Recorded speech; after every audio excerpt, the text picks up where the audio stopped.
Welcome on back to the All Aussie Rules podcast. This is episode 11. This is Gather Round Preview. Welcome on in. Footy season is off and fully flying now. We're already up to round 4. Tonight's episode, we're looking at the latest news, followed by the power rankings, all the previews for Gather Round, and all of my tips for the weekend ahead. Slightly later than usual. We're a day late, but that's due to last episode being a day late. We'll be back on schedule next week. First game is a bit over an hour away, so by the time this goes live, the game probably will have just started, or be about to start at least. But the positive with that is we'll have all the teams' ins and outs for you in this episode. Without further ado, let's jump into the power rankings. So the bottom 10 teams in my power rankings this week: West Coast. I don't think we have much to say about them. They are clearly the bottom. North Melbourne, a football field or two above West Coast, but still comfortably in 17th. I'd like to see a bit more from them before we see them moving up. Hawthorn, not the worst, 16th. They are probably moving slightly closer to the pack than I had them at the start, but they're still a little bit off. Richmond, they got a win last week. They're slowly moving forwards as well. Adelaide have been terrible, yet to get a win. They're sitting 14th. The Dons looking alright. They move up one spot. Unlucky to still be 13th. I think both their wins have not been the most impressive games, whereas their loss was quite impressive. So that's football though. Brisbane have been terrible. They've dropped 6 spots this week. They're in 12th. They'll probably win this week. Will that get them back in the 8? Probably not, because they're only playing North Melbourne, but we'll see. Gold Coast, they had the bye last week. They stay in 11th. Bulldogs, they had a good win last week. Granted, it was not much opposition, but they're sitting in 10th at the moment. St Kilda drop out of the 8, having lost to the Dons. Move on to the top 8 teams. Collingwood get their first win of the year up in Brisbane. They move into the 8. Fremantle, they have been very good, haven't done anything wrong yet.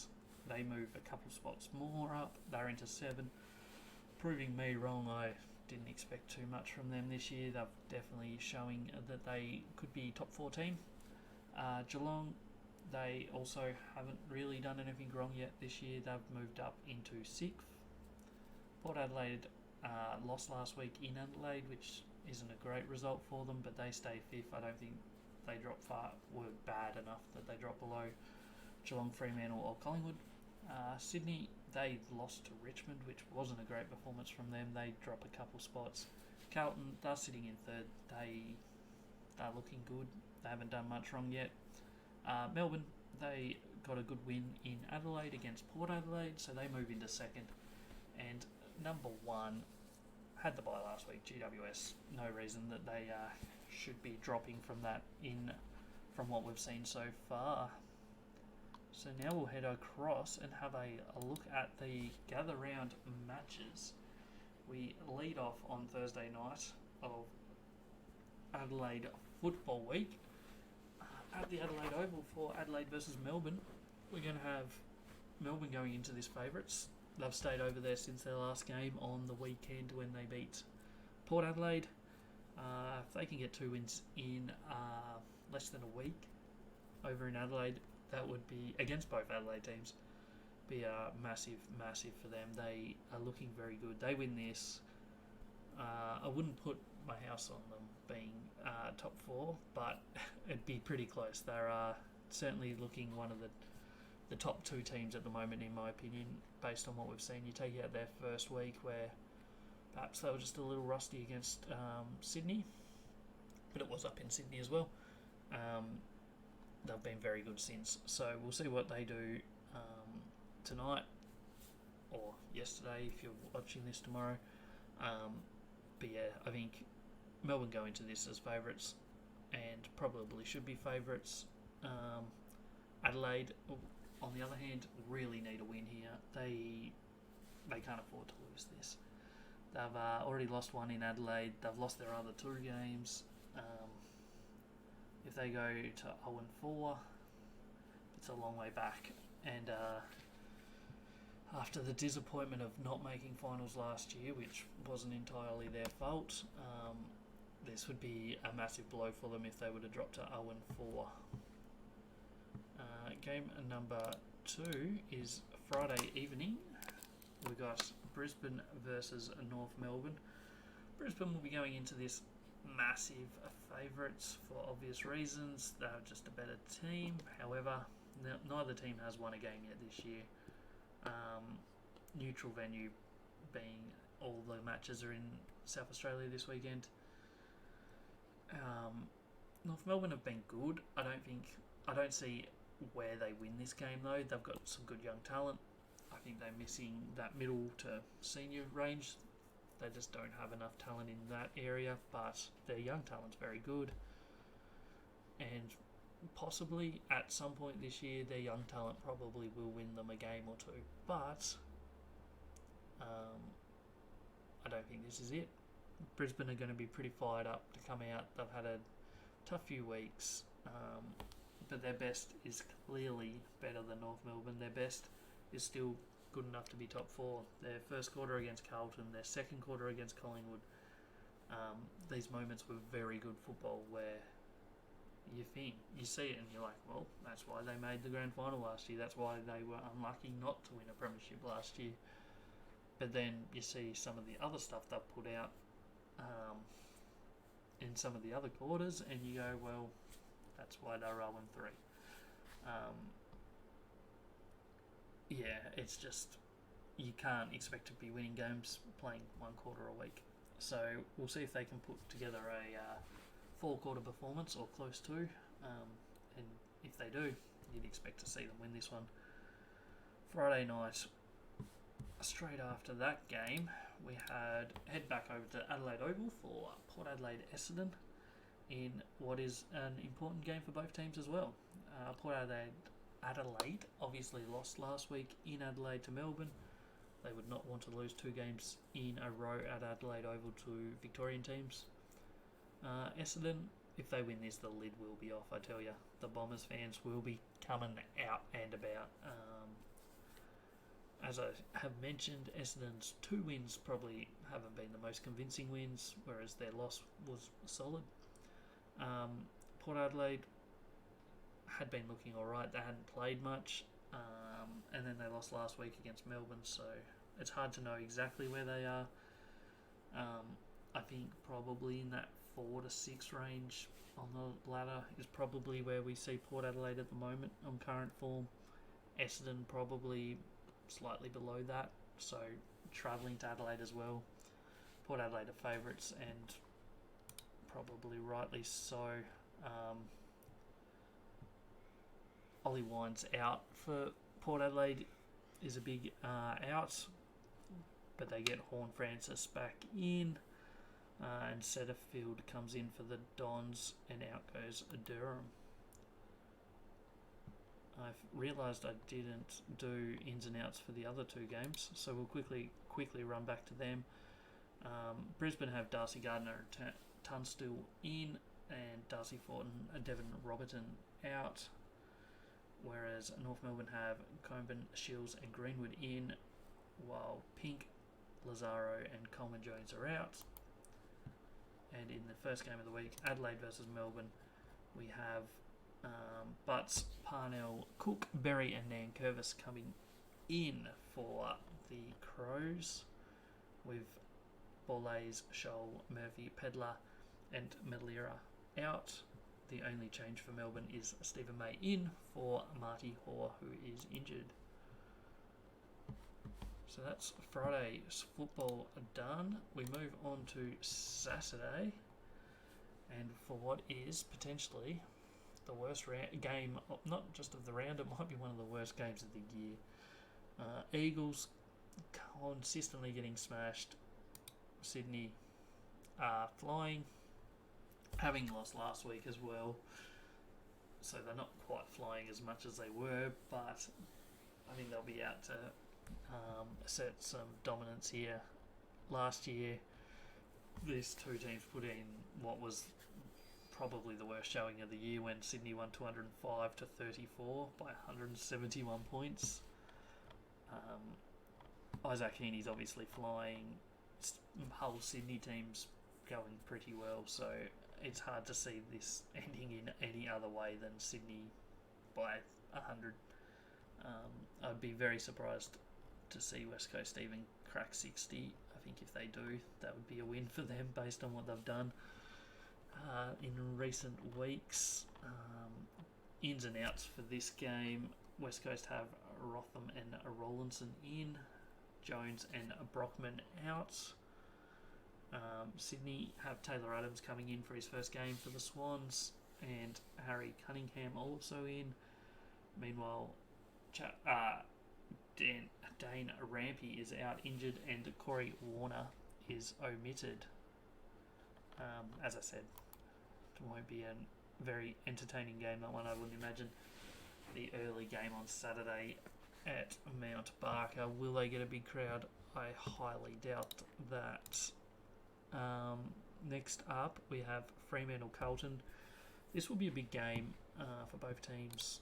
Both teams undefeated at the moment. Carlton probably slightly more favoured amongst people. Obviously, having just missed out on making a grand final last year. Fremantle didn't make top 8 last year, but shown some good signs early. The only change for this game is one change for Carlton, with a Marchbank out, Brody Kemp coming in for him. Fremantle obviously typically like a low scoring game. However, the first 2 games of the year they scored 93 and 102. So maybe that's not fully right this year. Maybe they're going to be a bit more attacking. Carlton, meanwhile, offensively they were very good last week. Defensively, they probably need to tighten up a little bit. They're conceding probably slightly more than you'd want to if you're being a probably top 2 hopeful. They've conceded 85, 81 and 81 in their first 3 games. But both teams going along undefeated so far. One of them's obviously going to lose this week unless we have a draw, but I think Carlton are going in favourites, probably deserve to be favourites, but I wouldn't be surprised to see either team win this one.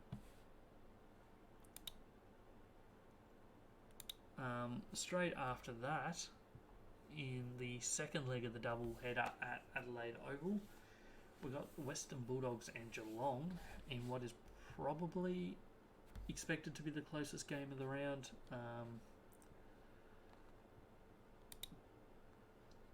Geelong are undefeated. Bulldogs have won their last 2, having lost week 1. So they've certainly improved. They're very hit and miss though, I think, the Bulldogs. Geelong not flying, but they're getting wins, getting the job done, so that's positive for them. Bulldogs have Ed Richards coming in for Caleb Apulta. Geelong have Zach Tui and Reece Stanley coming in for Toby Conway, who's managed, and Marlin, who is omitted. This will be a Blixarves 250th game, so GG's to him. As I said, Geelong 3-0, Bulldogs 2-1. Should be a good game. I think Geelong go in favourites and should be favourites. If Bulldogs bring their best, they probably win. Will they bring their best? I can never confidently say. Their last probably 2.5 years have been very similar for me. Their best is good enough to go with anyone. Their worst, which could happen at any point of any game, is just not quite there. So we'll see what they show this weekend, but that could be a entertaining game at least, I think. We then move to Sunday, the first game. just for anyone that's not in the daylight savings states, daylight savings does flip around on Sunday morning, so times will change for start times and stuff if you're affected by that. So everyone in those states will be coming back an hour in time, so that will change things slightly for some. But we got Gold Coast versus GWS, the two expansion clubs. I don't know how much longer we can call them the expansion clubs. Maybe only a couple more years with Tassie coming in and potentially another team after that. But we can still call them that for now. GWS will be going into this as favourites, rightly so. They haven't put a foot wrong yet this year. Their form has been very good. Gold Coast have been okay. You take out, obviously, their last performance was a bit average when they got done by the Doggies. But outside of that, they've been okay. GWS, obviously, very good win against Collingwood week 1. Since then, they've only played North Melbourne and GWS, so they are GWS. North Melbourne and West Coast. But they've got the job done, what they needed to, so that's cruising at 3-0. Gold Coast at 2-1.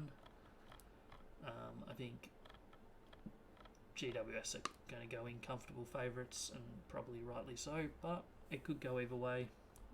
If, who knows, something could go wrong. Sunday game, this one, so we've only got extended bench so far. However, a lot of changes in Gold Coast with Butterick, Ellis, Casbolt, Ben Long, Moyle and Sexton all omitted.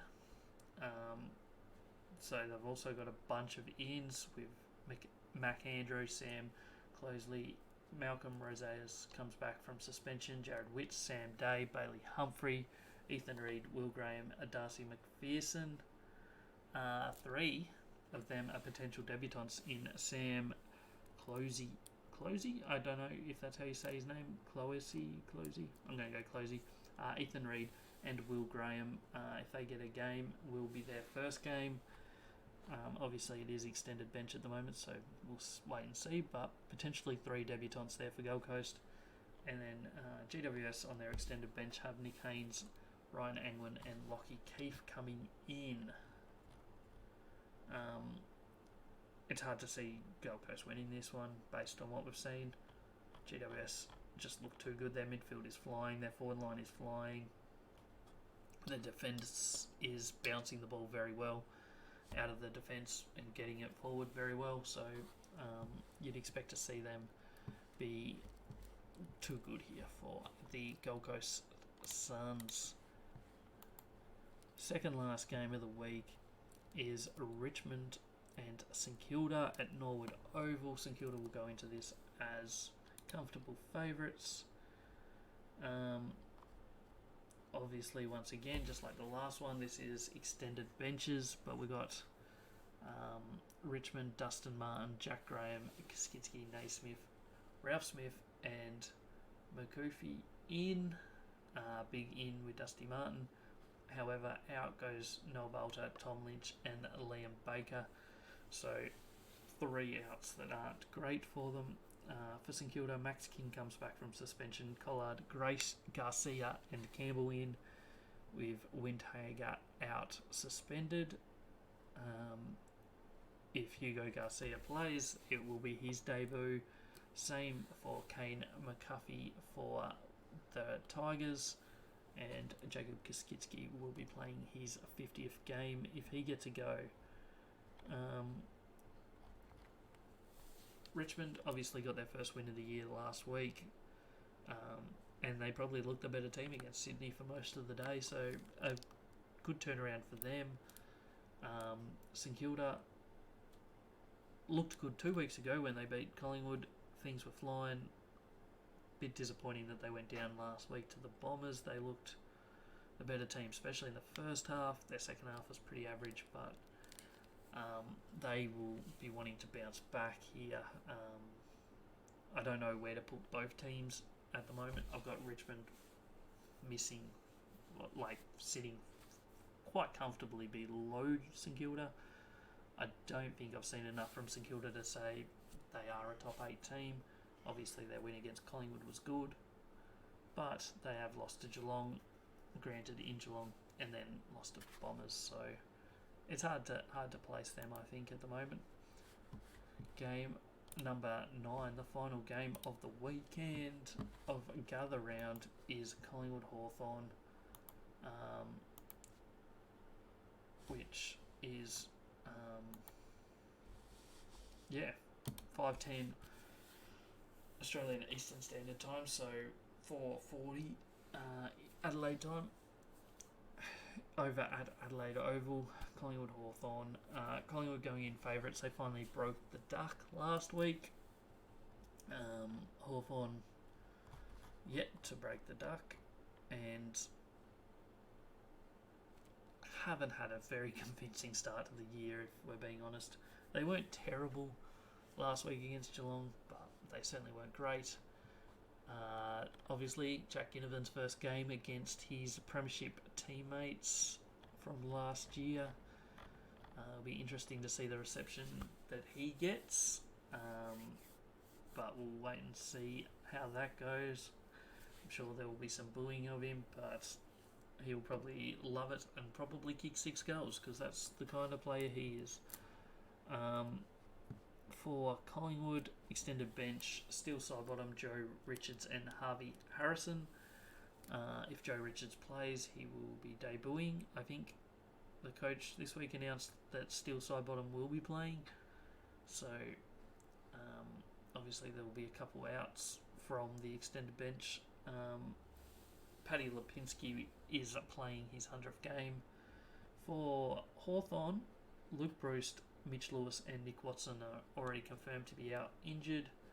Coming in to the extended bench is Ned Reeves, Jay Sarong, Seamus Mitchell, Sam Butler, Max Ramsden and Finn McGuinness. Interesting to note, Hawthorn is the only team that did not lose a match to Collingwood last year. Granted, they only played once in the famous game at the MCG where Nick Dacos got tagged out of the game and got injured. You go back to the year before, Collingwood only won by 4 points. So, although Collingwood have been the better team over the last couple of years, Hawthorn might be a bogey team for them a little bit. So, I wouldn't confidently pick Collingwood in this one. It could go either way. However, Collingwood do play Adelaide Oval pretty well. They played there 3 times last year, winning all 3 matches. So they beat Adelaide, they beat Port Adelaide and they beat St Kilda. All 3 of them were very close matches. I think less than a kick in each of them, if I'm correct. Pretty confident I'm right in that. So they have a very good record at Adelaide Oval, and maybe they're back into form. We'll see. I need to see more than one good performance from them before we confidently say that. But it's hard to see them losing to Hawthorn based on what we've seen so far in the opening 3 rounds of football. We'll now have a look at my tips for Gather Round. We've got Game 1 is Adelaide versus Melbourne. I've gone Melbourne by 17 points. I think Melbourne just have shown too much. And they obviously showed last week they can win at Adelaide Oval. Game 2, Brisbane by 46. I think they're going to be way too strong for North Melbourne. Just too much youth on North Melbourne's side. I think they're not quite ready to battle with the big boys. Port Adelaide Essendon, probably just the fact that it's in Adelaide gives Port Adelaide a comfortable edge here. I haven't seen enough from them to be convinced they're the real deal yet, but I've got them by 25. West Coast Sydney by 80. It could be 180 point margin, it could be 50 point margin, but it's very hard to see West Coast being competitive in this. They've shown nothing so far. Not entirely their fault, but at the moment. They're just not in competition, and I wouldn't be predicting anyone to beat them by less than 50. Fremantle Carlton. I have Carlton by 3. I think this will be game of the round.